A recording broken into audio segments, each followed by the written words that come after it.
So, just the other day was the release date of Marvel Studios' Eternals, the brand new film from the MCU, the 26th film in the series. And today I'm going to be talking about it with full spoilers. So, if you have not seen the film yet, come back later and watch this then. So, yeah, let's just jump right into it with the things that I wasn't the biggest fan of. Because I know this movie's getting a lot of mixed reactions, and I say it definitely doesn't deserve the hate, in my opinions.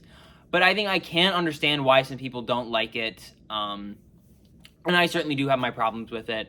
I'm not someone who has an issue with, say, the strange plotting or like the fact that it maybe bites off more than it can chew. I'm not someone who has a big problem with that.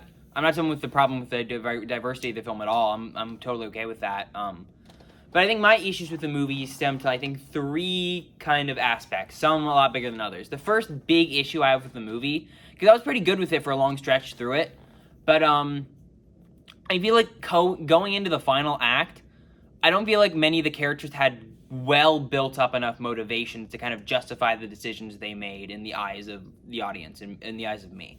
For example, Icarus and Sprite, I just feel like them going far enough to kill the people they care about and destroy the planet, I just don't feel like that was built up to enough. I feel like if there maybe been rising tensions between them and the Eternals, and they did it less in a plot twist kind of way, and more of it like it's just something that's been slowly building and it's finally about to burst, if they'd done it more in that kind of way, I feel like their betrayal would have worked a lot better. And I thought it was weird that Icarus, after he lost, he just kind of killed himself. Like, I would have much preferred a redemption arc from him. And then Sprite, after she, like, tried to destroy the planet, they just kind of immediately forgave her and then let her be human.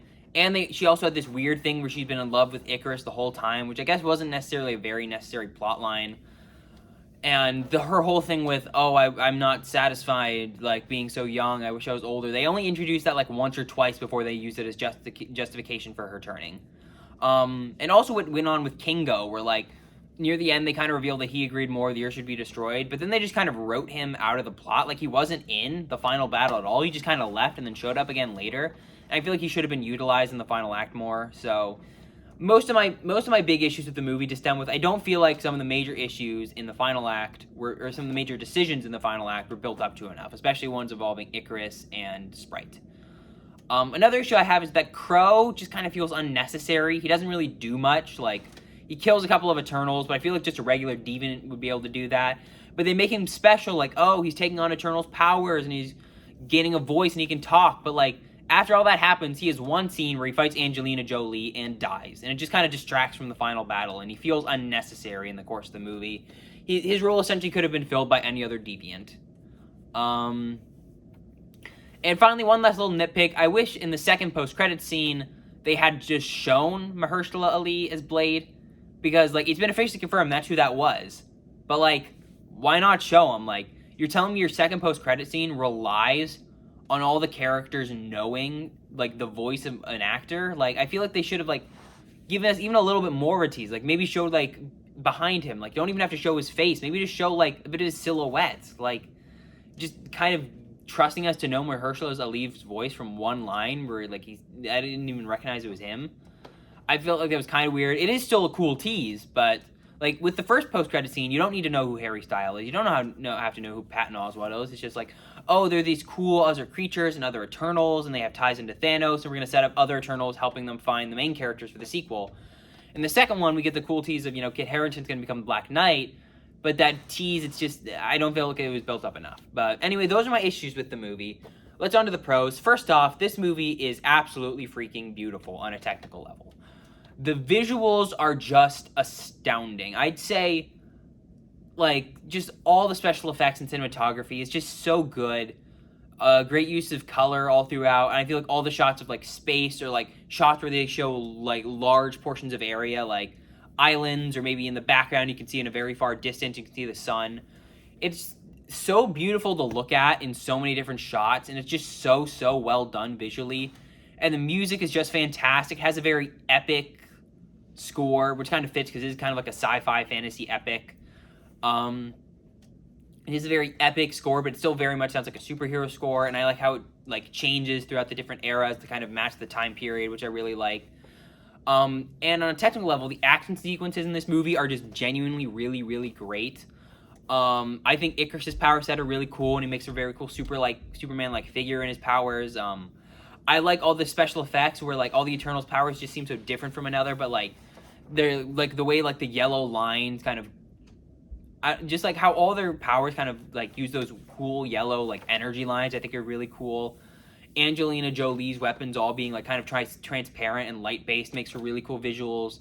But I think the best thing they did with the action was definitely Makari and her super speed, which was just so well done, and it really showed the speed and power of how fast she was running without having to rely on slow mode, which I thought was really, really well done. I mean, I don't think she had any slow mo in the movie, but it was just awesome. So all the action worked for me. I liked that this movie kind of scanned so many decades and kind of showed the Eternals' time together, but it wasn't like going through time where the story of all the deviants happened started halfway through the movie. I like the way they spaced things out, and like a lot of the flashbacks, like they didn't show them until the story was like, okay, this is why these flashbacks are important, which I thought was really cool. So I was okay with the cool like timeline spanning story. Some of the other things I liked, I thought all the actors did a pretty good job. I feel like early on in the movie, their performances might have fallen a little flat, but that's because I feel like earlier in the movie, the dialogue wasn't very sturdy. At times, just felt kind of basic during normal character interactions earlier in the film. But overall, I thought the performances were really great. Some of my favorites are Lauren Ridloff did great as Makari. I really, really liked her in this movie, and she had a great energy.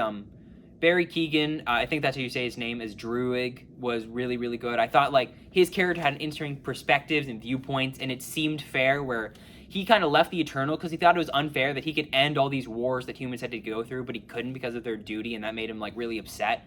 And he had a great performance, a great dynamic with Makari. They were probably two of my favorite characters. I also really liked Gilgamesh. He was great. Kingo was really good. I like the characters, too. They seemed very diverse in their personalities, other than kind of like maybe Icarus or Circe or maybe even Thena with Angelina Jolie, Richard Madden, and Gemma Chan, where it's like, okay, you know what, we're here, and we're here to be essentially kind of like the main characters. We're kind of the stoic action heroes, and we like humans or we don't like humans. I like them, but they are kind of basic to me. Not that they did bad. I like them. They weren't amazing. I liked all the diversity in this movie. I mean, like, the main cast of characters, you have people from all types of, races, and very equally split between the two genders. You got kids, you got older people. It kind of ties into the LGBTQ community, which I think is pretty cool. But it's never something that really distracted me. It's like, this is who all these people are, and I'm totally fine with that. And I think it all worked in the context of the movie. Finally, just a couple of other little things I liked. I thought the overall plot worked for me, especially with the reveal that the Celestials, like, were actually want to destroy Earth, and kind of that tears the Eternals apart. Even though I don't think it was fully worked in the last act, I think the base concept I really, really liked, as well as, like, Thena's PTSD. She kind of remembers their past lives, and that kind of caused her to act out. And finally, I just really liked all the scenes where the Eternals feel like a family. I think those are all really well done, especially the scene in the flashback where we see Icarus and Circe kind of getting married, and all the Eternals are so happy. Like, I love bonding moments like that for them, which is just great. So, overall thoughts, this is a movie where I had some flaws with it, especially revolving around the third act.